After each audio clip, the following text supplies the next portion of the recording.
And welcome to another video done by H Griffith Sealants Limited. In today's video you're looking at a fresh sealant install done for one of our clients recently in London.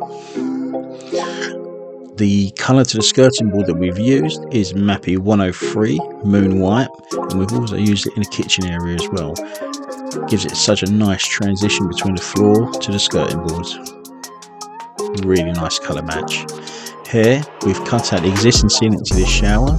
Along the floor we've used Manhattan by Mapei and also Mapei's silver grey up the verticals, which blends in really well. The ceiling line was done with 3C white HM. That white HM has gone off really well to the ceiling line, and the transition between the grey tile to the white is brilliant.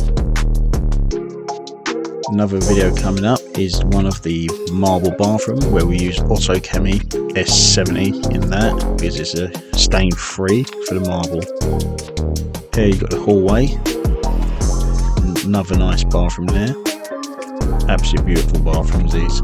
There's the marble bathroom. So in the marble bathroom we've had to use S70 by Otto chemie as it's a natural stone sealant, so it won't stain the marble. It's a matte white finish as well.